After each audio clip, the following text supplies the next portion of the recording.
E buon pomeriggio amici di Calcio Napoli 24 TV, terzo episodio degli Occasionali, il nuovo podcast di Calcio Napoli 24 TV in programma tutti i giorni dal lunedì al venerdì dalle 17 alle 18, come sempre in vostra compagnia con il sottoscritto Riccardo Catapano, con il nostro Vincenzo Testa. Ciao Vincenzo, buongiorno a te. Ciao a tutti sempre. E quest'oggi un super ospite, lo possiamo dire, lo diciamo, l'ho detto, Gennaro Scarpato. Ciao Gennaro. Buon pomeriggio a tutti, buon pomeriggio a voi e buon pomeriggio a chi ci sta guardando. Buonasera se ci guardano di sera, perché perché poi poi i podcast vengono ricondivisi. Già sai esatto. anche tutta la avanti, scaletta. Ma me ne vado per un'idea.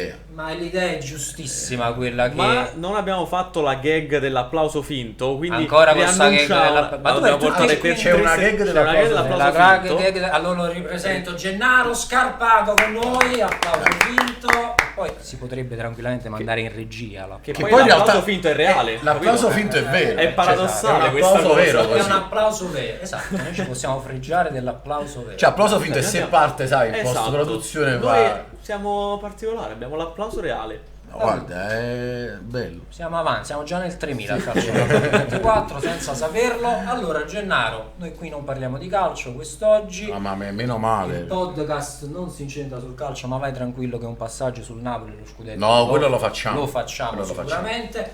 Io leggevo un po' la tua bio per presentare il personaggio, eccetera, eccetera. Io ho letto comico, attore, regista, scrittore, produttore, eccetera, eccetera. Io come ti devo presentare? Perché altrimenti poi nella descrizione non c'entra Allora, tutto. mi giustifico dicendo che faccio tutto, ma faccio tutto male però. Ah, Quindi... sei perfetto per Calcio Napoli 24. Ma sì, ma sono perfetto per l'Italia che ci troviamo dinanzi. Bravo. No, diciamo perché io non ce la faccio a fare solo una cosa. Cioè è difficile, a volte, sai, ho iniziato come comico molto giovane, Sì. poi a un certo punto, ero molto piccolo, quindi i testi all'epoca li scriveva mio padre, poi a un certo punto cresci, dici però vorrei scrivere, e quindi per forza di cose, per sopravvivenza diventi autore. Poi a un certo punto ti chiamano per scrivere un film, dice ma chi lo dirige? Dice, però ho scritto io a questo punto, Lo dirigo io, poi... Meno. Dici, ma il libro ti va di fare un libro? Il libro è bello perché tu non hai budget, sai, oggi quando si fanno i film, gli spettacoli a teatro, Si parte da dice zero. sempre vorrei fare un film ambientato a New York, ma vai a New York, invece il libro tu puoi scrivere pure che dove c'era vuoi. un cane che volava sulle vie di Vienna. Poi arriva la Marvel e ci fanno film. Arriva la Marvel e ci fanno film e così, e poi che hai detto più, perché qualcosa vuoi pure che non è vero. Allora, scrittore l'abbiamo detto, Scrittore l'ho regista fatto. l'abbiamo Regista detto, l'ho fatto. produttore è vero? Produttore no. Non ancora. No, non però il c'ho- prossimo non c'ho step. abbastanza soldi. Prossimo step sarà Però sì, quello. il prossimo step sì. Ok. Prossimo step. Prossimo step anche. Produttore a livello di aver messo i soldi non l'hai fatto. Ti però... autoproduci. No, vabbè, ma uno si autoproduce sempre. Ok. Cioè, nel senso, come tu già quando scendi per andare a una parte e metti la benzina, è già produzione. È già produzione, quello, è giusto, giusto. Perché Perché in questo momento è anche care amara come produzione. tra l'altro. assolutamente, questo sì, forse è meglio fare i film ora praticamente. Guarda, dipende. Però sì, la benzina oramai è... Però tu parti da comico, mi hai detto. Parto da comico, giovanissimo, da parto in un giovanissimo, trio. Esattamente, tu parti da un trio, tra poco magari mandiamo anche qualche immagine. Mamma mia, ce l'hai? Noi abbiamo, Mamma mia. Abbiamo tutto. Abbiamo Vittorio Bernardo che tra l'altro non hanno Database, salutato sì. e saluto. Salutiamo in Vittorio cabina Bernardo, di- che- salutiamo di- Vittorio di Bernardo. regia, assolutamente, tu Io parti da un trio. Parto da un trio che sai, a quell'età avevamo 13 anni, 14 anni, e forse la strada migliore per prendere coraggio, per fare delle cose, no? Ti unisci insieme ad Oreste e Mirko Ciccariello, che loro sono due fratelli, ci siamo conosciuti al laboratorio teatrale del Teatro Totò di Napoli, che faceva un laboratorio per bambini, che era uno dei primi anni. Ieri tra l'altro abbiamo avuto Vincenzo Comunale qui da noi. Un amico mio Vincenzo Esatto. Comunale, che pure lui ha bazzicato a fare il corso di stand-up. Esattamente, Vincenzo. bravo. Sì. E comunque... Tu a che età hai iniziato? Quindi in questi laboratori? Ma laboratorio abbiamo iniziato 13 anni, 12 anni. Era il proprio- primo anno del primo corso di teatro per bambini, ma era un corso pratico di teatro, cioè nel senso non è che ti insegnavano chissà cosa, ti spingevano più che altro a stare sul palco, no? Oggi anche ok. più piccoli hanno la facilità dello smartphone, Sì. dei social, quindi tu hai possibilità di svezzarti subito con la Sei sotto i musica. riflettori subito. Sì, ti metti subito. All'epoca se non c'era la recita a scuola.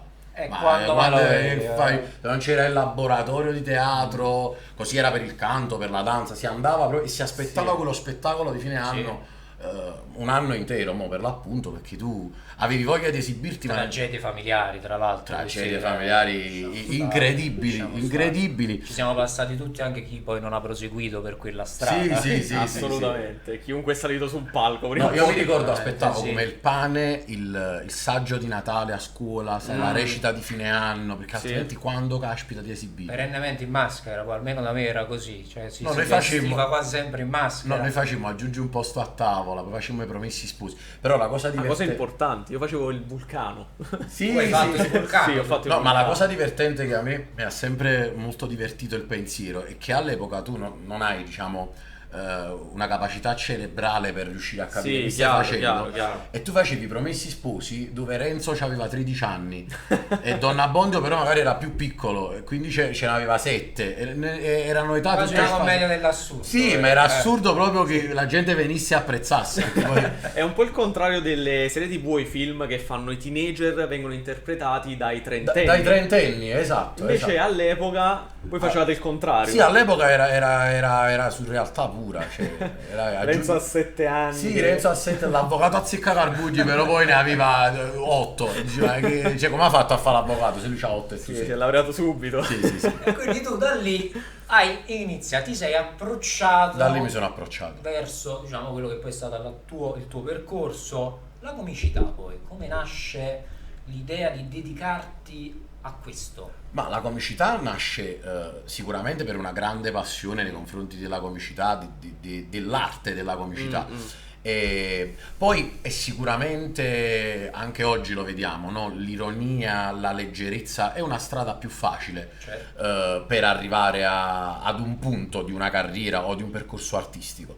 Quindi al laboratorio, diciamo, per bambini è ovvio che la risata è la prima cosa, no, anche quando un bambino è neonato, una delle cose che tutti provano a fare è farlo ridere, perché a piangere ci pensa da solo. Quindi è uno dei primi stimoli che tu hai da piccolo ed è stato anche per sopravvivenza, no? Anche perché poi quando poi sei più piccolo, soprattutto quelle generazioni, io sono del 94, quella generazione là, quell'arma della comicità ti aiuta con la ragazza, ti aiuta con gli amici, ti aiuta ad entrare in determinati contesti, quindi la sfrutti sempre.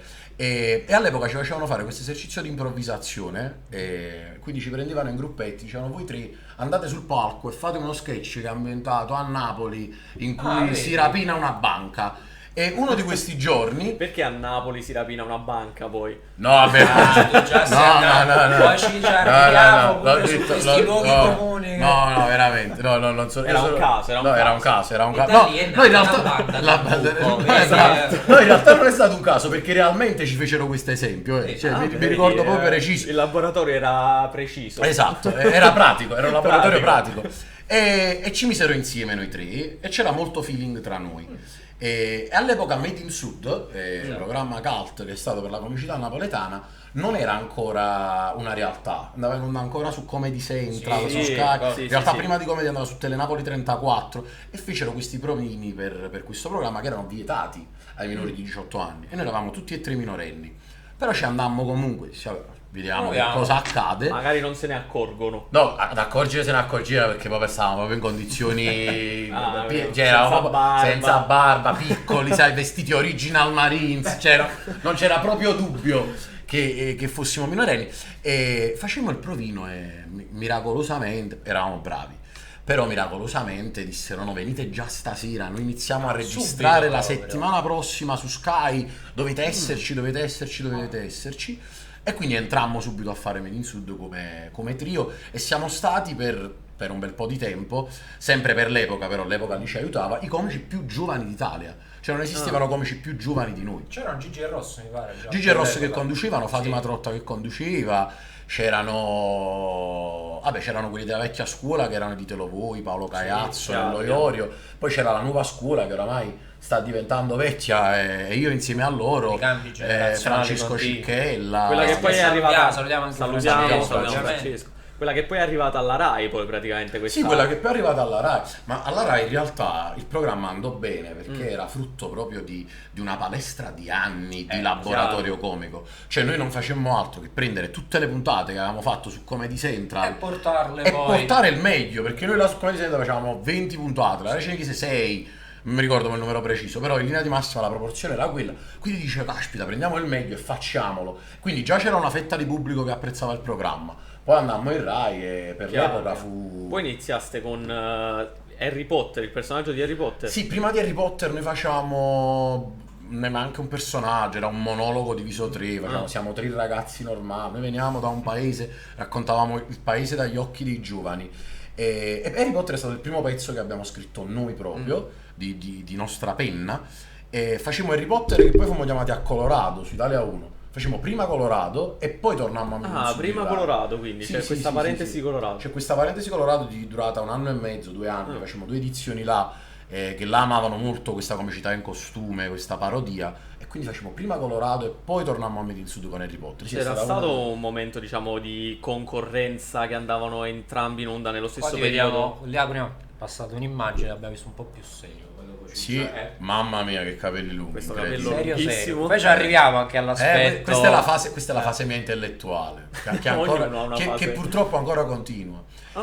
No, comunque in realtà non ci fu, cioè Colorado per anni quando noi andavamo su Sky prendeva i comici da Made in Sud e li metteva nella TV nazionale.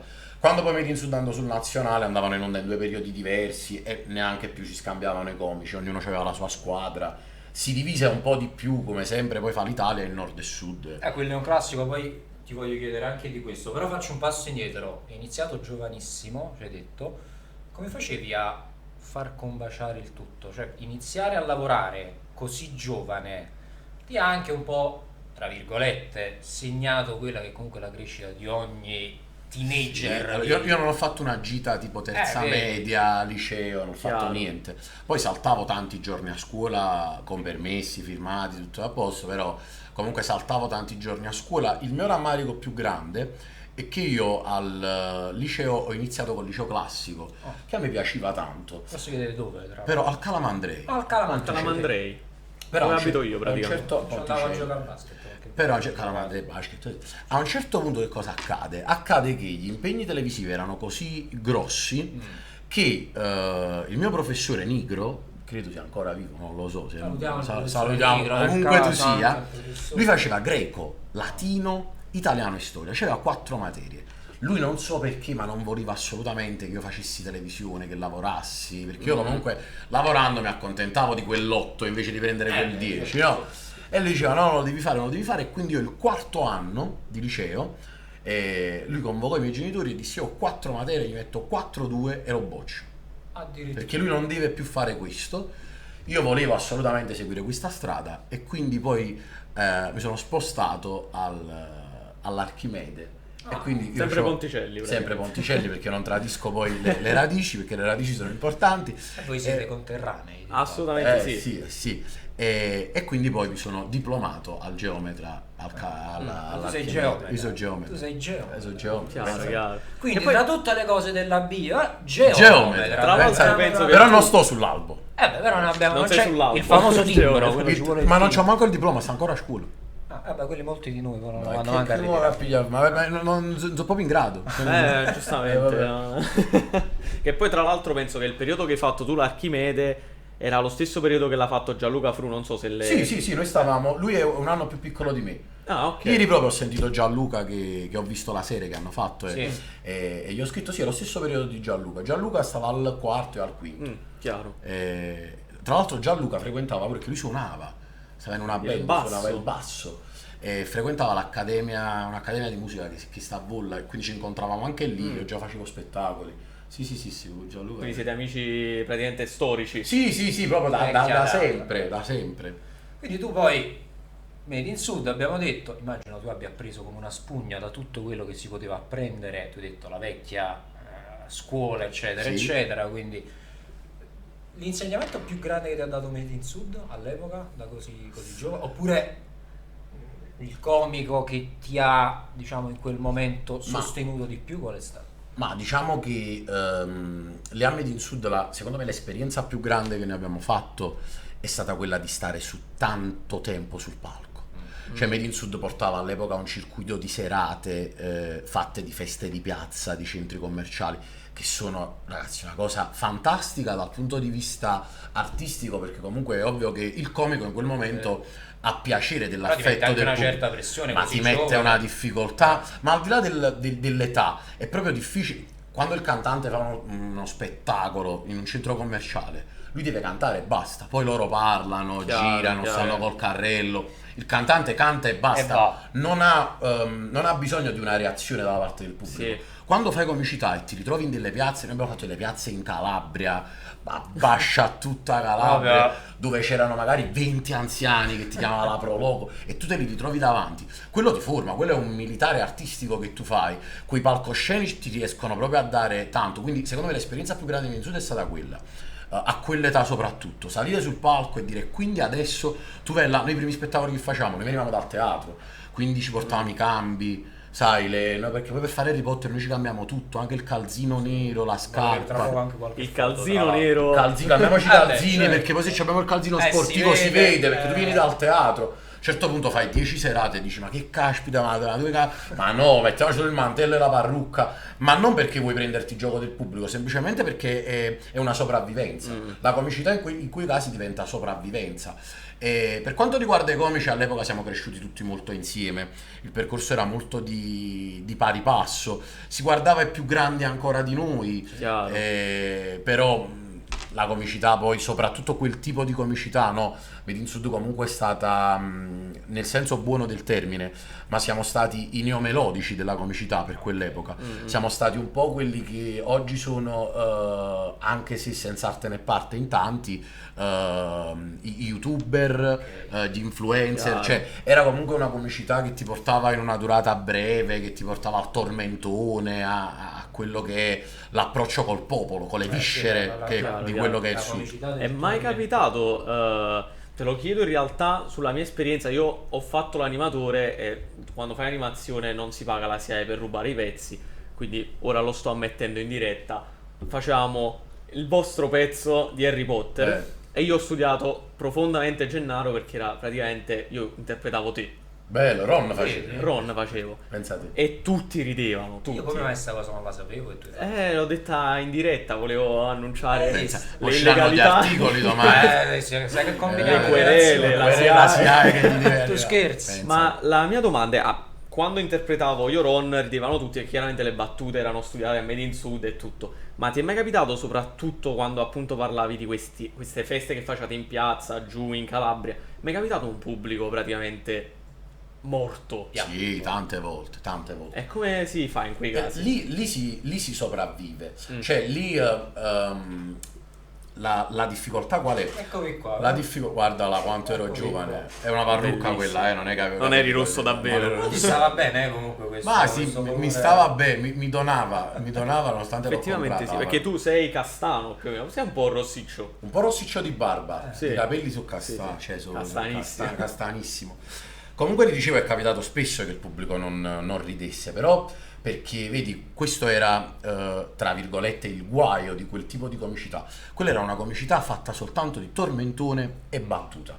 Quindi se la battuta è un po' il meccanismo della barzelletta. La barzelletta, se quella cosa alla fine fa ridere, fa ridere. Se non fa ridere quella cosa, non ti fa no, ridere non niente. esce. E quella è una cosa che ho sofferto ed è per questo poi che durante il mio percorso artistico ho cercato di trovare altre nuove strade, perché quella è una comicità che ci usa lì, cioè nel senso paravara, paravira, paravara, battuta.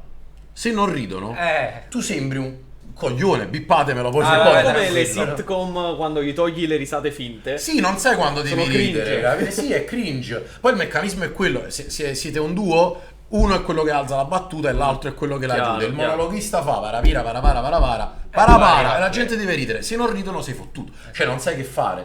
E quindi la difficoltà nelle piazze era quella, che tu eri abituato a sentire la risata in quel punto, poi magari la risata non arriva, perché non è detto che quello che fa ridere a me fa ridere a te o quello che fa ridere a me. Chiaro. Pure ieri ne parlavamo, è soggettiva la comicità. È una roba molto soggettiva. Infatti quindi- Vincenzo ci ha anche detto, lui cercava anche di improvvisare quanto più Sì. possibile in determinate Sì, in quei circostanze, contesti- proprio cercando anche di coinvolgere il pubblico, di vedere il pubblico un po' più diffidente, magari vedeva uno che si alzava, prendeva il cellulare, lui provava. Sì, in quei contesti, come lui ha detto che ha fatto l'animatore, in quei contesti io non l'ho mai fatto per motivi di tempo, mi sarebbe piaciuta molto come esperienza, però in quei contesti fuoriesce molto l'improvvisazione, Certo. anche se l'improvvisazione di quegli anni di Made in Sud si basava molto su quello che Siani all'inizio degli anni 2000 aveva cambiato nel linguaggio, no? Quindi Made in Sud fu un po' una costola di quella comicità lì, e in quegli anni funzionava tanto. Erano gli anni in cui non esisteva il body shaming, non esisteva niente, si dicevano le peggio cose, in questo momento è complicatissimo riuscire non a esisteva scrivere, nulla. Sì, sì. Non esisteva nulla, era un linguaggio molto anche greve sui chili di troppo, su una persona magra. No, si diceva. Il TAM, che era la nostra palestra, il locale dove noi facevamo le serate, era molto pieno di quella roba. Lo stesso Siani in quegli anni faceva quello. Come no? Nessuno ha mai detto nulla. E il passaggio poi alla Rai vi ha limitato alcune battute? Ma no, ma quella è una comicità comunque, sempre nel senso buono del termine lo dico, non per criticarla, ma è una comicità che non ha un contenuto, è una comicità volutamente leggera e non è neanche una leggerezza pensosa. La parodia di Harry Potter, ma che cosa vuoi dire nella parodia di Harry Potter se non prendere in giro quel mondo della magia? Tutti i personaggi che ci sono stati negli anni a Made in Sud erano prettamente avevano una missione che era quella di far ridere, punto. Ed è stato anche il successo del programma, ma non c'era nulla, non ti limitava magari in qualche termine napoletano. Sai che dice siamo sul nazionale, parliamo in italiano, poi facevi il tour, andavi a Milano e sei tutto napolitano. Okay. Quindi alla fine, cioè non è che era un programma, anche perché Anche se misero poi il professore Enzo Fischetti. sì, che traduceva, ma alla fine è vero, Sì. ma sempre perché erano altri anni, cioè basta pensare che oggi Joelier canta il napoletano e lo ascoltano pure a Milano. Sì. E canta il napoletano che è molto meno comprensibile di quello che dicevamo noi. Dicevamo pure prima, cioè ieri con Vincenzo, molti comici del nord adesso cercano proprio di scimmiottare la comicità napoletana. Sì, assolutamente.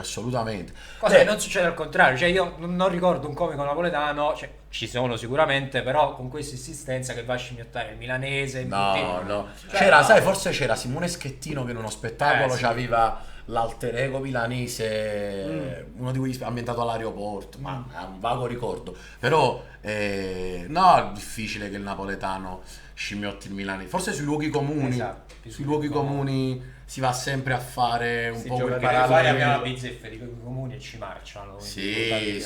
Noi molti di più forse rispetto ai milanesi. Sì, noi molti di più. Se pensi, i semafori rossi e passiamo, la pizza, Biglietti, quei biglietti che non li timbriamo. Sì, c'era un periodo proprio forte, il casco, bravo. Quanti ne sì. vuoi? Tu invece adesso stai lavorando anche con Pio Amedeo, giusto? Ho lavorato con Pio Amedeo sto lavorando ancora come autore e ho scritto con loro l'ultimo programma loro, Felicissima Sera. È stato un successo, È stato un grande successo, è andata bene, per fortuna, è bella esperienza, soprattutto perché quando scegli di fare l'autore a un certo punto è difficile avere a che fare con gli artisti e con i comici, perché ognuno di loro ha le sue insicurezze, ha il suo genere di comicità che gli piace, che non gli piace, e loro sono delle mine vaganti, cioè loro sono proprio così anche loro sono così, loro sono così. Anche in riunione sì, è quello. Noi siamo arrivati spesso a riunioni alle 4 del mattino e la sera dopo c'avevamo la puntata e non sapevamo cosa fare. No, loro sono così ed è la loro forza. È la loro forza. Negli anni molti comici a un certo punto delle carriere cercano di imborghesirsi, cercano di trovare sempre un messaggio dietro quello che si dice. Loro sono così, loro anche quando parlano seriamente sono dei concetti che loro hanno realmente nella vita, così come quando cercano di essere leggeri quanto più possibile, di cazzeggiare, diciamo. Lo fanno con tutta la spontaneità del mondo. Tu da quanto tempo stai lavorando per il programma Felicissima Sera? No, io la prima edizione non l'ho fatta, che l'hanno fatto durante il Covid. Ho fatto questa seconda edizione e adesso stiamo scrivendo il loro nuovo spettacolo teatrale che parte a settembre, mi pare, e va in tournée poi in tutta Italia, saranno pure a Napoli. No, è la prima edizione che faccio con loro e li conoscevo già, ma di sfuggita, li ho conosciuti poi adesso a pieno e... quindi diciamo non conoscevi la loro emigratis? No, li conoscevo artisticamente, dico, di persona non li conoscevo. No. E devo dire la verità, tra gli artisti più umani che abbia conosciuto nel mio percorso, molto tranquilli, si è instaurato un bel rapporto di amicizia, bella esperienza. Spesso sono stati molto divisivi poi tra l'altro loro. Sì, loro dividono tutto in Italia, perché in Italia loro dividono tanto perché prendono sempre prendere una posizione molto estrema. Loro sono bianco, sono nero, anche Emigratis è un programma che è estremo, è una roba molto americana, molto... non so se vi ricordate i The Jackass. Sì. Come no? Loro facevano della roba estrema, esatto, loro facevano della roba estrema sotto altri punti di vista, però loro vanno lì e... Sì, effettivamente è un altro estremizzare esatto, piuttosto così. Esatto, però per fortuna... Me li vedo un po' alla The Jackass. Sì, c'è un po' quel mondo lì. C'è un po' quel mondo lì, però per fortuna sono tra i pochi artisti real che abbiamo in Italia. E loro sono così come li vedi. Io dico sempre, anche se il pubblico ti odia, va bene anche essere odiati, stanno prendendo una posizione. Certo. Cioè, il pubblico diventa pubblico nel momento in cui ti ama, ma anche nel momento in cui ti odia. L'episodio più divertente riguardante Priamo Medeo che ti viene in mente qual è? Beh, che si può raccontare. Che si può raccontare. No, vabbè, guarda, ci siamo divertiti. Tutta la produzione del programma è stata divertentissima. Ma è stata divertente perché è sempre tutto reale. C'è anche l'idea che ti viene alle 4 del mattino quando sei stanco, vi capita di essere ubriachi di stanchezza, che tu non hai bevuto nulla, ma inizi a ridere. Esatto, per qualunque cosa ridi. Inizi a ridere di tutto, e tante idee vengono in quel momento. Con loro è stato tipo quando sei al villaggio. Cioè quando sei al villaggio, che io non l'ho mai vissuta come esperienza, però me l'hanno raccontato in tanti colleghi e amici. Sai, notte e giorno, non stacchi mai, è stato tutto diverso, è stata tutta un'esperienza divertente. Però divertente, siamo stati a mangiare fuori insieme, siamo stati a bere insieme, è stato tutto molto divertente. Loro tifosissimi del Foggia. Loro tifosissimi del Foggia. Del calcio. Sì, loro tifosissimi. Arriviamo giusto per una chicca. Poi come ti sei trovato, diciamo, dal passare davanti alle telecamere al dietro le telecamere? Ma guarda, a un certo punto di Made in Sud proprio, io ho capito che potevo cercare dei nuovi percorsi, artisticamente proprio, sai, spesso, soprattutto a Napoli, ci si appoggia su un determinato linguaggio, ci si appoggia su un certo tipo di comicità, e mi ha fatto piacere staccarmi per cercare di dire ma c'è altro, si può far ridere in un altro modo a Napoli, in Italia, si può cercare un'altra strada, e fare l'autore ti permette di capirlo meglio. Quando sei sul palco il palco ti droga sempre, cioè non ti rende mai lucido. Quando tu sali sul palco e vai a fare una cosa, anche se quella è la cosa più banale, si senti la risata della gente, tu in quel momento stai facendo bene. Mentre invece quando stai giù dal palco e inizi a scrivere per altre persone, inizi a capire che forse alcune cose, nonostante fanno ridere, nonostante arrivano al pubblico, ma le puoi fare meglio, perché se ci sei tu e il foglio, e ci sono 3 passaggi: ci sei tu che scrivi, poi ci sei tu che lo dai a quell'artista lo fa. Cioè un po' come il sarto, no? Io dico, quando scrivo per Francesco Cicchella è un conto perché ha delle peculiarità, quando scrivo per Mia Mede è un altro conto perché sono comici che il testo non lo seguono, ma fino a un certo punto. Con Mia Mede devi fare delle trappole comiche, cioè nel senso dire, guarda, questo è il gioco. Io provo a portarti lì in qualche modo. Poi li porti lì, indirizzi su quella strada e loro arrivano sempre a fare gol. Però capisci, sono dei meccanismi diversi. Ancora diverso è quando scrivo per le mie cose. Io ancora salgo sul palco, faccio gli spettacoli a teatro e sto da qualche anno, da quando ho deciso di fare l'autore, percorrendo una strada di ricerca di linguaggio comico che non sia prettamente comico, è una ricerca continua perché altrimenti siamo tutti uguali. Tu come autore hai punti di riferimento? Ti ispiri a qualcuno, provi, tipo spugni a prendere un po' da... No, allora come autore per me stesso, sì. Per le cose che scrivo io, sì, no, certo, per te stesso, perché sicuramente, sei indirizzato in modo diverso. Sì, sicuramente mi sono formato tantissimo, con cui ho avuto anche la fortuna, l'onore e il piacere di collaborare un po' a quello che era il Teatro Canzone di Federico Salvatore, con cui ci ho scritto 2 dischi, abbiamo curato tutta la parte social nell'ultimo periodo, che abbiamo fatto il progetto di Az 25 anni dopo. Sì. Federico Salvatore non in quanto percorso comico musicale, ma in quanto di tanto intelletto, tanta cultura, tanta arte, ma che riesce ad arrivare al popolo. Certo. Quindi Federico Salvatore sicuramente non è per nulla scontato. Non è per nulla scontato, ci sono riusciti in pochi, no? C'è riuscito Gigi Proietti ad essere alto e basso, Federico Salvatore, che a sua volta aveva il mito e il riferimento di Giorgio Gaber, che è un altro mio grande riferimento. Però c'è un artista che mi ha molto aperto la strada in una fase molto particolare del mio percorso artistico, che si chiama Alessandro Bergonzoni, che è un comico, è un attore di teatro, un autore, un regista, fa tante cose. Anche Zelig, se non sbaglio. Ha fatto Zelig, ma proprio tantissimi anni fa, e mi ha aperto la mente, perché quando vedevo i suoi spettacoli non ci capivo nulla. E li rivedevo e dicevo, ma questo dove va a parare? Cioè, dove sta andando? Perché questo scrive questa roba? A chi vuole arrivare? E l'ho studiato tanto, e sai, capisci che c'è una parte del cervello che non usi. È vero. Dici, guarda, lui ci arriva, io no, perché? Poi ci arrivi anche tu e scrivi altra roba, non è che vai a fare il verso a lui, però ti apre una parte del cervello. E c'è una cosa fondamentale che oggi in tanti dovrebbero capire. Spesso si trovano dei punti di riferimento, però quando trovi dei punti di riferimento, quando provi a cercare una strada, non ci arrivi mai. Non ti devi fermare al punto di... Diventi sempre...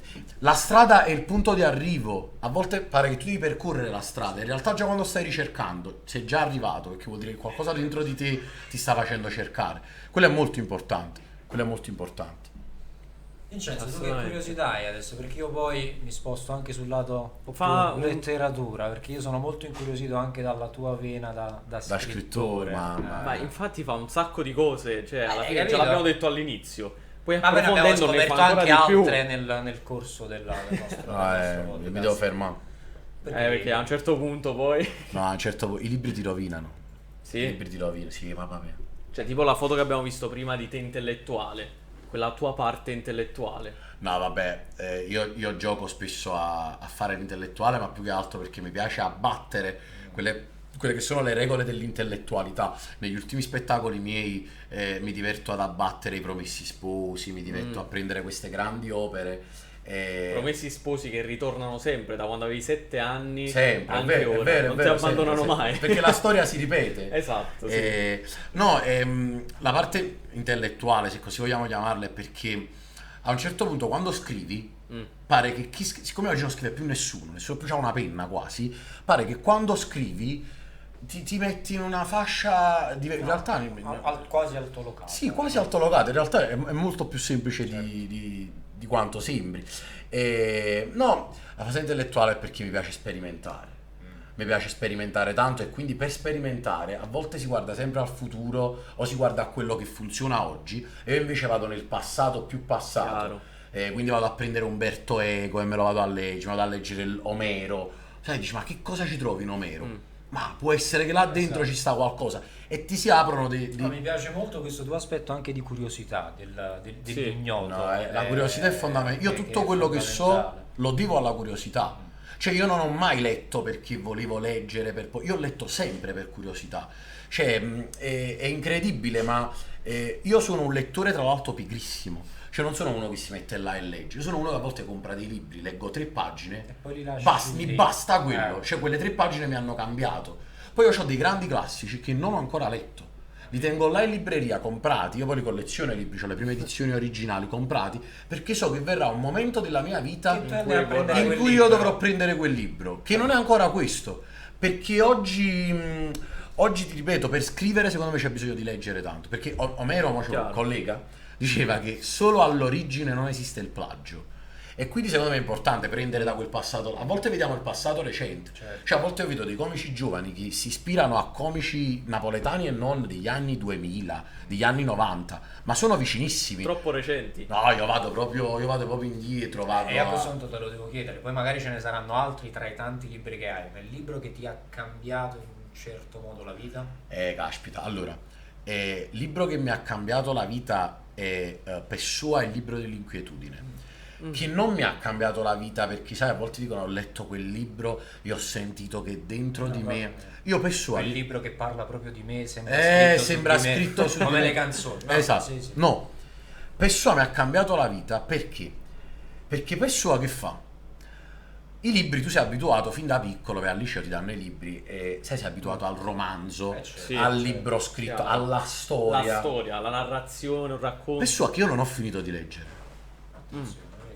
È per questo che mi ha cambiato la vita. Perché quando tu lo finisci di leggere vuol dire che sei hai voglia ancora di mangiare quelle parole. Invece io dico sempre no, lo devo tenere là perché non lo voglio finire, so che mi sorprenderà. Sei sazio. No, dico, non è che sei sazio, cioè quella cosa che dici... Però tu... No, Perché mo stai come là. se fosse metti un punto fine una volta dici, che l'hai finito. tanto lo so che è bello, quindi quando avrò non bisogna abituarsi alla bellezza. Se tu finisci un libro bello o un film bello te lo vedi 10 volte consecutive, poi ti abitui alla bellezza e poi dopo che fai? Chiaro. Ti vedi Nuovo Cinema Paradiso, no? Ti faccio un esempio cinematografico, poi torno a perché vai, ha cambiato la vita. vai. Ti vedi Nuovo Cinema Paradiso. Bellissimo, poi vai al cinema, ti vai a vedere tutti i film che escono, non te ne piace nemmeno uno. Esatto. Per questo dico, il cinema bello, i libri belli ti rovinano. Tu ti leggi Viaggio al termine della notte di Céline, capolavoro, bellissimo, poi qualsiasi cosa ti leggi ti sembra tutta una follia. Non finirlo è quasi una paura. Esatto, io dico, tienilo là che quando avrò bisogno della bellezza, quel libro è là. Questo è molto importante. Bernardo Soares, libro dell'inquietudine, Fernando Pessoa. Che cosa accade? Pessoa fa dell'inquietudine, sai, era l'epoca quella che si portava assai, pure Dante, no?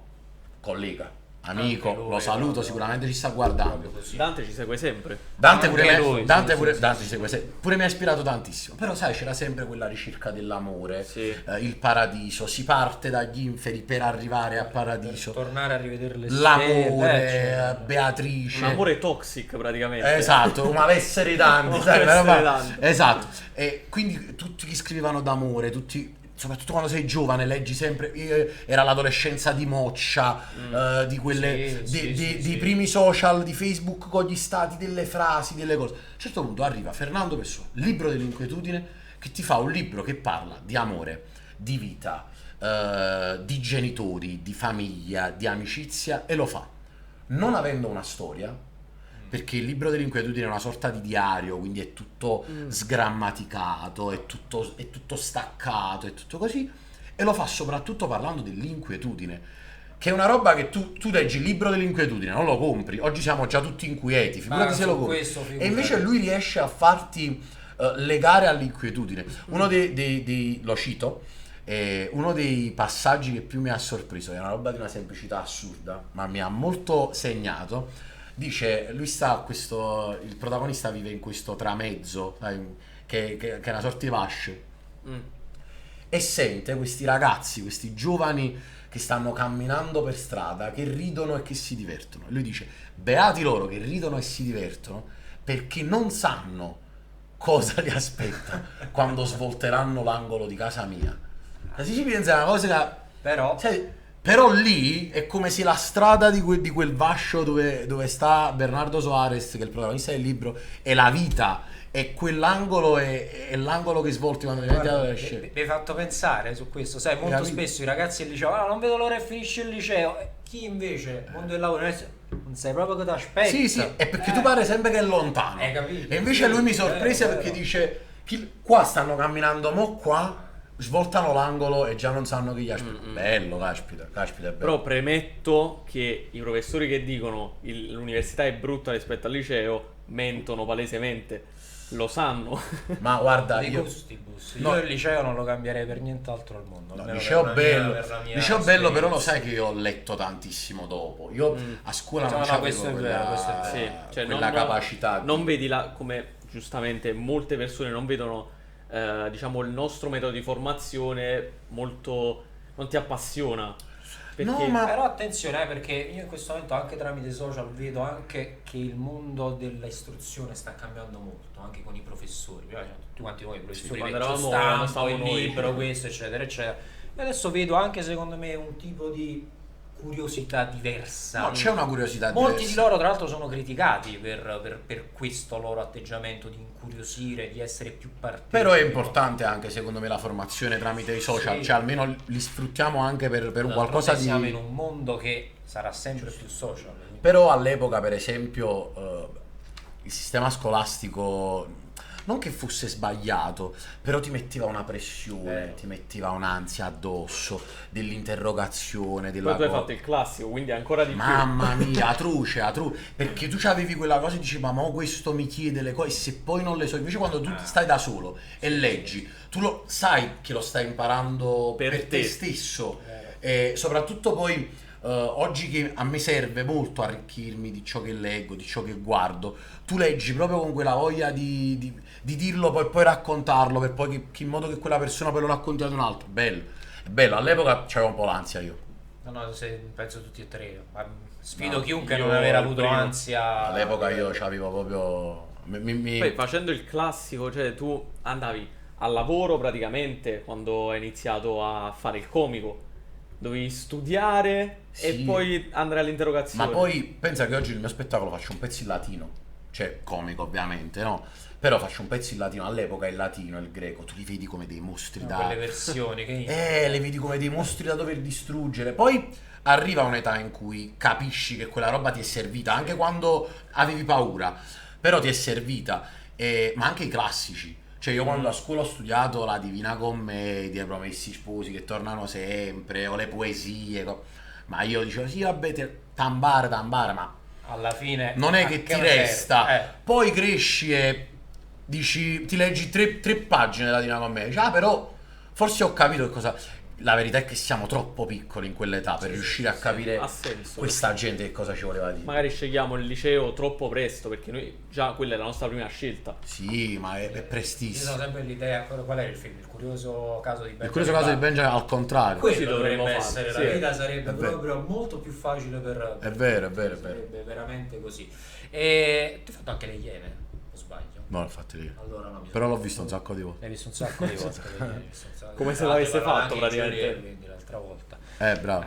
Quindi. Senti, io adesso te la faccio la domanda sul Napoli, così ci togliamo il dente, anche se manca ancora un No, po'. vai. Questo scudetto. Allora, tu mi hai detto calcio, sì, però non... No, allora. Facciamo una A che premessa. livello di malattia sei calcisticamente? No, io sto parlando? proprio a zero. Ah, proprio a zero. Io sto proprio sotto zero, ma non perché, cioè, tifo Napoli, ma per appartenenza, per campanilismo. Però c'è un problema, cioè io proprio il calcio non riesco proprio a guardare, non c'ho la passione, capito? Però Ma lo sai che io ti invidio, perché certe Ma in volte tanti io mi penso invidiano, che in ma tanti mi perché invidiano, io in ho la tanti. Ma passione? è un po' così, cioè che di solito le persone interessate alla creatività puntano più a appunto sì, però ci sono dei comici attori napoletani, sono malati del Napoli a tipo livello. fai nomi o No, quelli ma che lo hai stesso lavorato. Francesco Francesco, Cicchella, ma tu basta di ma Paolo- Paolo Antoni. Paolo Antoni che abbiamo lasciando visto stare con le l'immagine Iene di che- Francesco. vabbè. Salutiamo Paolo Antoni, però Salutiamo. speriamo di non rivedere immagini del No, genere. Pia Medeo col Foggia, Sì. cioè io proprio zero. Quindi in realtà Però- sei circondato poi da tifosi Visto il comunque. video di Pio Amedeo quando il Foggia poi è passato in finale. Sì, Fuori casa. loro stavano sul set del film là. No, ti dicevo quindi zero totale. Però diciamo che lo scudetto quest'anno ha fatto sì che io iniziassi anche a conoscere il nome di qualche calciatore. Poi c'ho mio fratello che è tifosissimo. E ti dirò la verità, per far parte della storia sono anche stato a Napoli, sono stato in mezzo alla città, ho visto, perché poi diciamo che Napoli, un po' in tutte le città, però a Napoli lo scudetto dopo 33 anni è stato, oltre a un fenomeno calcistico, Comunque ti emoziona anche se non segui il Sì, calcio perché sì, vedi sì, tutte le persone intorno a te. no, ma ti che emoziona sono- vedere le persone emozionate, ti emoziona perché sai che stai facendo parte di un pezzo di storia, Sì, no? È un sì. volano culturale Eh. anche questo, cioè Napoli in questo momento sta vivendo anche una sorta di rinascimento culturale, questo lo possiamo dire, Sì. è diventata un polo di attrazione molto Sì. importante. Sì, anche se è un Anche a rinascimento. livello culturale, cioè per esempio i comici napoletani, i cantanti napoletani, in questo momento credo che stiano avendo Sì, un po' di Napoli linfa in più a Napoli sta andando molto di moda. Sta andando molto di moda, però c'è sempre C'è sempre un però.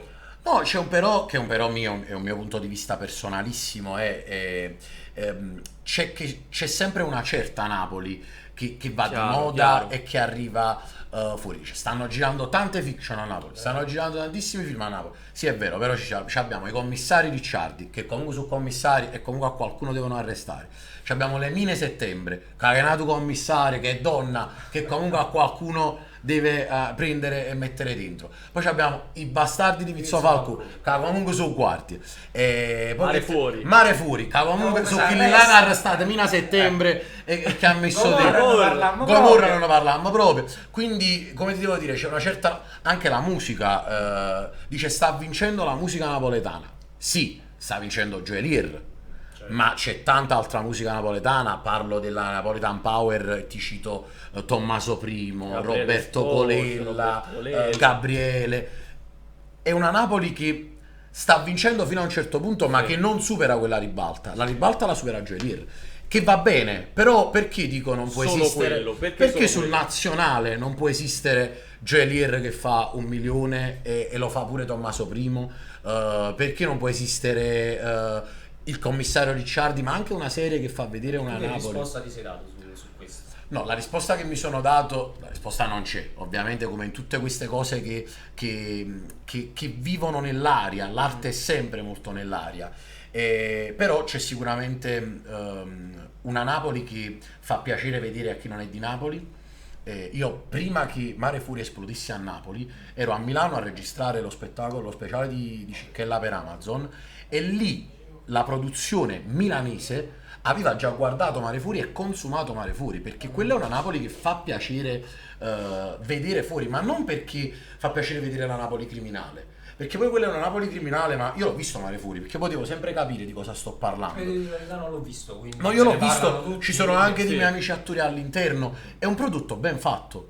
Io non sono contro Mare Fuori, però dico facciamo Mare Fuori e poi facciamo Facciamo pure anche altro. una serie che parla. Ho fatto i complimenti a Gianluca Fru l'altro giorno, Sì. perché ho visto la serie di Hit Jackal, Sì. e i Hit Jackal ti possono piacere, ti possono non piacere, ma hanno fatto una serie ambientata a Napoli dove ci sono 10 ragazzi che stanno in un ufficio a creare dei contenuti per i social. Sì. Stiamo facendo vedere un'altra Napoli, che è la Napoli, perché poi fuori di Napoli, quando tu vai a Roma, a Milano a lavorare, la musica napoletana che mettono sono anche sempre neomelodici, che Beh. va bene che esistono neomelodici, sono un fan anch'io della musica neomelodica, però perché non possiamo avere trasversalità? Perché il comico Sì, napoletano deve essere sempre quello che parla di determinati argomenti, di un determinato folklore. Ieri è stato Vincenzo è uno di quelli che cerca di abbattere quei luoghi comuni, sta facendo Parlavamo anche con lui proprio sta ieri, facendo un sta lavoro facendo un lavorone, tra come l'altro. stand up comedian per cercare di abbattere quei luoghi comuni, ma è una lotta che va fatta. Perché Napoli non può essere anche Ma esistono parecchi film, diciamo, allegri, diciamo, più spensierati e che fanno vedere la Napoli magari sempre stereotipata, però molto più, con temi molto più leggeri. Sì, però il problema sai qual è? È che oggi si parli del cinema, no? Sì. Il cinema oggi è visto pochissimo. Cioè, se tu pensi all'ultimo film di Paolo Sorrentino, È stata la mano di Dio, grande film, fantastico, Sì. una Napoli diversa, una Napoli comunque vista da un occhio di un autore. Se tu vai da mia madre, non è che ha visto il film, tipo, lo ha visto, lo ha intravisto. Se tu vai da... Se tu vai... la scena della mozzarella, eccetera, Sì, eccetera, se tu tutto vai, portano se tu quello. vai nei quartieri, Sì. quel film non è arrivato. vero. Non è un film trasversale, ma quello, come tanti altri film di altri autori napoletani che ci sono, che cosa arriva sempre di più? Arriva la Napoli che è quella di TikTok, che è quella dei social. Quella Napoli arriva a Napoli e arriva in Italia, perché è quella più fruibile ed è quella che viene lei da te. Il cinema devi andare tu al cinema, E ultimamente al cinema non ci stanno andando più, mentre invece i social ti vengono addosso, no? Sì. Ti investono Chiaro. e fanno proprio, e quindi quella è una Napoli che arriva fuori, e fin quando arriva quella Napoli è difficile. Federico Salvatore chiama un disco e una canzone fare il napoletano stanca. Io credo sia una cosa che ancora oggi, sono passati anni da quel disco, penso una decina, ancora oggi si può affermare che fare il napoletano stanca. Lui nel testo diceva: ma perché per proporre un'idea devo fare il simpatico con l'eterna battuta di chi non ha voglia di ridere? Cioè, stiamo parlando che comunque è difficile, ragazzi. Napoli è una grande spada da portare, è una grande croce da portare, però va bene, pure perché tu ti svegli e nasci nelle Marche e vuoi fare il cantante, piglia la chitarra e fai il cantante. Ti svegli a Napoli, c'hai qua Pino Daniele. Vuoi fare il comico a Napoli, vuoi fare il comico nelle Marche, nasci a Varese, vuoi fare il comico, dici voglio fare il Il comico. primo comico di Varese, Ti praticamente. metti là, ti metti a ti svegli a Napoli, puoi fare il Massimo comico. Troisi, Tieni a la Massimo Varacca, Troisi, Totò. tieni a Totò, tieni vabbè. li tieni tutti quanti qua Sì, sopra. sì, È sì. pesante, anche perché passano gli anni e il Napoli fa un po' come la frittata di maccheroni. Napoli c'ha questa abitudine, riscalda tutto ciò che resta di ieri per renderlo più appetibile oggi. E quindi stiamo ancora a dire Totò, De Filippo, Troisi, De Crescenzi, Pino Dani, per amor di Dio, però vai giù. Andiamo anche avanti. chiaro. Ma andiamo avanti perché altrimenti non ne usciamo più. Altrimenti siamo sempre siamo là rimasti bloccati là praticamente. e siamo noi che vogliamo rimanere oleografici. Non è a volte il napoletano è molto vittima del perché chi là al nord ci dicono che noi siamo così. Proprio questo vittimismo poi fa gioco a loro, tra l'altro. Fa gioco a loro e soprattutto siamo noi che ci disegniamo sui muri. Parte tutto da qua. Esatto, parte tutto da qua. Però va bene, poi va bene. Vedi, poi vincere lo scudetto e fare quello è giusto. Stiamo entrando nella storia, ma non è giusto farlo tutti i giorni, non è giusto continuare a vivere nel ricordo, perché poi il ricordo, come devo dire, è sempre forte perché abbiamo avuto dei capisaldi. Però se non capito, non è che non andiamo più avanti. Però c'è prima a proposito di calcio, c'è una cosa che ti posso far vedere che vi farà molta invidia. Però pensa a me a calci, cioè che non ti Come dice a Napoli, o pane a chi non te ne riende, o pane a chi non te ne questo mi vuoi far vedere. questo è un Ok. grande pane a chi non te ne Vai. riende. Sei pronto? Aspetta, lo trovo. Stanno andando parecchio indietro, quindi è una cosa vecchia. No, è perché nella galleria non la trovo mai più, però qua la trovo. Ecco qua, sei pronto? Ok. Eccolo là, vedi? E abbiamo Diego.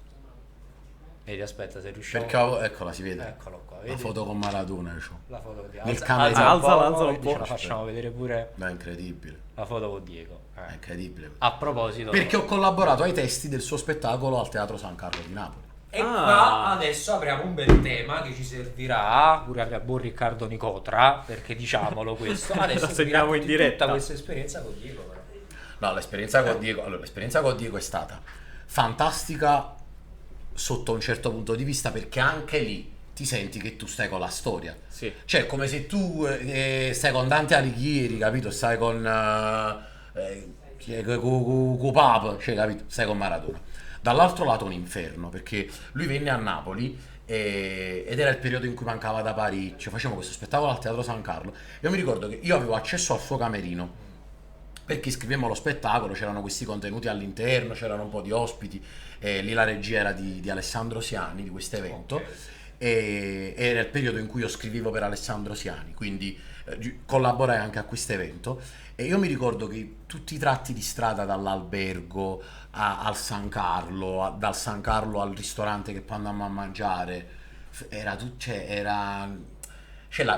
gli occhi delle persone che guardavano Maradona. Era una roba, era come... Indescrivibile. Sì, guarda, ti cito sempre un libro che è 900 di Alessandro Baricco. 900 di Alessandro Baricco inizia dicendo che quando gli emigranti stavano sulla nave e vedevano l'America per la prima volta, era come se negli occhi la tenevano da sempre e gridavano America. Quando le persone a Napoli guardavano Maradona, era come se negli occhi ce l'avevano da sempre, era come se già l'erano vista vicina. È stata un'emozione indescrivibile, e ti ripeto, non dal punto, vissuto, tra l'altro. per chi non l'ha vissuto, non dal punto di vista calcistico, lì si va oltre, lì si va, è proprio un fenomeno. E io non volevo farmi la foto perché ero talmente preso dalla cosa. Mio fratello a un certo punto disse: se non ti fai la foto io ti ammazzo. Sì, ok, me la faccio. Però io ero talmente preso da Eri un po' tutto. come il protagonista di 900 che alla fine non vuole scendere. Esatto, lui non vuole scendere dalla nave. Sono stati 2 o 3 giorni incredibili. No, un'immagine bella che c'ho anche un video, però c'ho sul vecchio smartphone. C'avevo sei social allora, tu hai detto io social. No, vabbè, perché hai però detto smartphone, social. c'avevo Per il me video. già, per come sono io social. C'avevo il video di Maradona che a cena dopo faceva così con il bicchiere di vino. Questo era bello. E noi ti chiederemo questo video. Questo è bello. Ce l'ho Probabilmente. ce l'ho sul mio vecchio Nokia 3310. Ma sentivo una presenza che mi osservava, quindi sapevo di doverlo chiedere. ce l'ho. La volevano. Però è uscito qualcosa Dietro le Racconti anche quinte. qualcosa di Diego dal punto di vista umano, cioè tu per quel periodo che l'hai vedono, perché tu ovviamente hai detto splendeva di luce propria, tutti gli occhi su Maradona. Beh, guarda, io Dal punto di vista umano, cioè cosa ti ha lasciato Maradona oltre a tutta la storia, insomma, di Diego? prima ti ho citato il libro dell'inquietudine. Secondo me, se sei e sarai per sempre, e tu ne sei consapevole che lo sarai per sempre, dico Armando Maradona, non puoi che non avere un pizzico di inquietudine dentro. Anche un po' di solitudine probabilmente. Sì, spesso si dice che Maradona dice fu una persona sola, probabile, io non ho avuto modo di conoscerlo così a fondo per poter affermare una cosa del genere, però ti posso dire che cioè tu lo vedevi che cioè tu scendi dall'albergo, sta a Santa Lucia, tu scendi da Santa Lucia e tu sei Maradona, cioè non è facile, mettiti un attimo nella sua testa e nei suoi panni e in quel momento sei a Napoli, lo sei in tutto il mondo, ma sei a Napoli. E io ci ho trovato tanta inquietudine in lui, che poi è un'inquietudine che fa parte anche del genio, fa parte anche del genio come uomo, come calciatore, tutto a posto. Però sì, c'era poi lui era un bambino. Questa è una cosa che ho molto percepito. Cioè? Lui era un bambino, sai, veniva lì a San Carlo, vedeva la scenografia, le luci, Si emozionava. bello. Cioè per lui era tutto, ma stiamo parlando di Maradona, non è che non ha visto niente nella sua vita, però era felice di fare quella cosa. Era felice forse perché erano 30 anni che mancava da Napoli, infatti lo spettacolo si chiama 3x10. Era felice perché aveva rincontrato tanti vecchi amici, sono venuti gli ospiti. Però sì, l'inquietudine Però di un ti dava bambino questa- mi dava questo questa senso di impressione. inquietudine. Sì.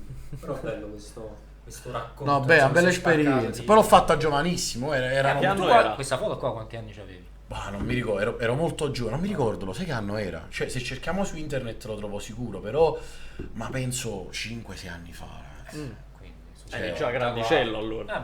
Sì, però io adesso sono 94, adesso ne ho Chiaro, 28, cioè chiaro. nel senso collaboro ai 23 testi. anni più o meno. Capito, collaboro ai testi di uno spettacolo per Maradona a 23 anni. Però poi lo troviamo un ospite un po' più anziano di me o devo essere sempre l'anziano? Forse domani già. Forse Già domani. Domani è più anziano. No, vabbè, vabbè, ma poi mi metto ti le ha- greppe. ti ha- Io resterei a parlare per ore con te. È finito il tempo, 18. No, Ah. ma per me possiamo andare pure avanti per un'altra ora. Ah, eccolo qua. Questo era lo spettacolo. di Diego. Questo era lo spettacolo Ringraziamo anche Emanuele Bernardo. Questo era lo spettacolo al San Carlo. Bellissimo. Andò in onda su 9. Su canale 9. Canale 9 non regionale, quello di Sì, Discovery. su 9. Beh, vai a vedere Diego che sempre bellissimo. Ma invece con i tuoi vecchi colleghi, diciamo, con la quale sei diventato noto al pubblico della televisione, ti senti ancora? Oppure... Sì, amici. Siete rimasti amici? Sì, amici, buoni rapporti. Uno dei due, il più grande, Oreste, collabora anche spesso con me nei testi.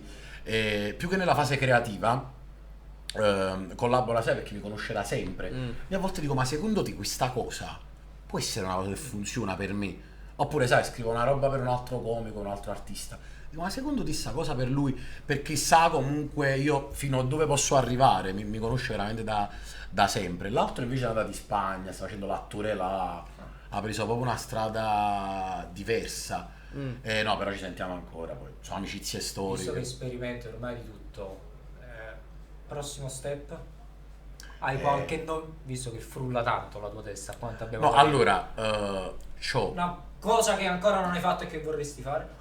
no, che non ho fatto e che vorrei fare, sicuramente ho fatto la regia di un film che è San Valentino Stories, che in realtà è un film che ho scritto tutto insieme agli altri sceneggiatori, però ho fatto la regia solo dell'ultimo episodio. Una cosa che mi piacerebbe fare è un film, tutto mio, però tutto mio inteso in quanto proprio che lo senti realmente tuo.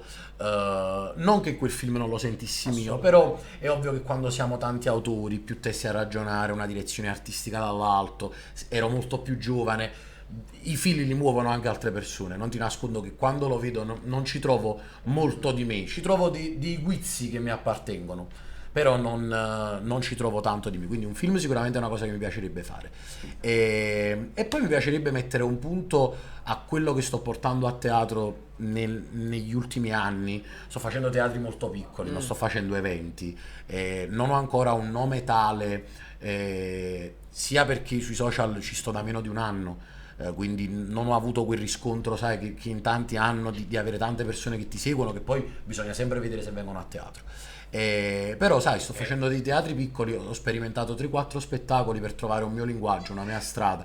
Il mio sogno è fare uno spettacolo, quello che resta per sé, poi faccio tutta la vita quello. Sai, ti cambio qualcosina, però mettere là una pietra miliare. Sì, metti una struttura fatta No. bene che poi tu cambi. Sì, Come perché dicevamo sai, prima, oggi, che non allora, è quello finale, oggi la ma stand è up tutto. parla di attualità e Sì. deve parlare sempre, deve sempre stare al passo con le cose. Sì. Poi ci sono i comici che, sai, chi fa le parodie deve cambiare sempre il personaggio di cui fa la parodia. Sì. Poi ci sono gli attori di teatro che devono fare. Il mio obiettivo è quello ovviamente ambizioso di diventare una personalità. Cioè, mo ci vuole Dante Alighieri, che lo ricito ma perché è un amico e un collega. Vabbè, certo. Come... Cioè, quello ha scritto la Divina Commedia, poi basta. Cioè, ci ha messo una vita, però poi si è Però che l'ha fermato. fatto? Cioè, capì, ha fatto quello, però tutti prendono da là. A Sì, me piacerebbe sì, fare uno spettacolo, Una nuova Divina 100 Commedia. minuti. No, Divina Commedia. No, comico, sempre comico. Senza però relazioni toxiche all'interno. Senza... 100 minuti. No, anche con la tossicità dentro. Io sto in Ci un deve periodo, essere, io sto in ci un deve periodo di amore e tossicità Ah, perfetto. estremo, ragazzi. Estremo, Di estremo. questo Quindi ne parleremo questa è nella la- quinta puntata, poi magari. No, Se viene a estremo. Ti dico solo che sto riscrivendo l'amore ai tempi del colera di Marquez e lo sto chiamando proprio sei e lo- in un periodo... e lo sto chiamando l'amore ai tempi dello scudetto. Perché ho vissuto diciamo questa tossicità amorosa mentre il Napoli vince. Io non riuscivo a trovare le coordinate tra il mio sentimento e quello della città. Più il Napoli vinceva, più io stavo male. Quella Sai volta bel che ricordo che avrei Guarda, questo secondo scudetto me- tra 10 quella anni. volta che io stavo poco bene, che stavo un poco meglio, un Napoli non ha vinto lo scudetto con la Salernitana, abbiamo dovuto rimanere. Cioè, capito? Non Guarda, mi riuscivo. sembra una sceneggiatura perfetta per il film che vuoi fare. Questo è un bel film.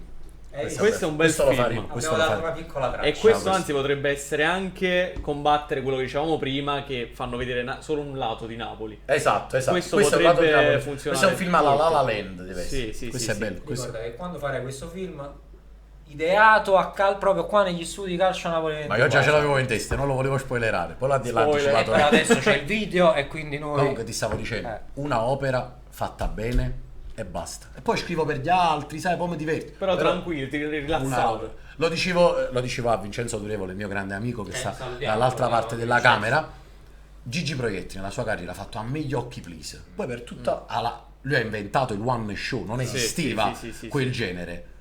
Poi per tutta la sua carriera, sai, ogni tanto lo riprendeva, C'era cambiava qualche qualcosa. sketch. Quello è il mio obiettivo. Però che sono pigro, io non ce la faccio. Scrivo uno spettacolo nuovo ogni anno, stai dietro alle mode, ai tempi. No, non esiste proprio. Io, dal mio piccolo, immagino anche te, ti facciamo il più grande in bocca al lupo. Assolutamente, Grazie, assolutamente. perché questo si possa realizzare. Sei stata, per quanto mi riguarda, una scoperta straordinaria. Meno Veramente male. resterei a parlare altre 2 o 3 ore con te. Meno male, meno male. Anzi, tanto c'ho il tuo numero, qualche volta ti romperò pure le Chiamami, scatole. quando faremo vuoi. così. Quando vuoi tu chiamami. Anche perché poi dovremmo andare alla prima del film.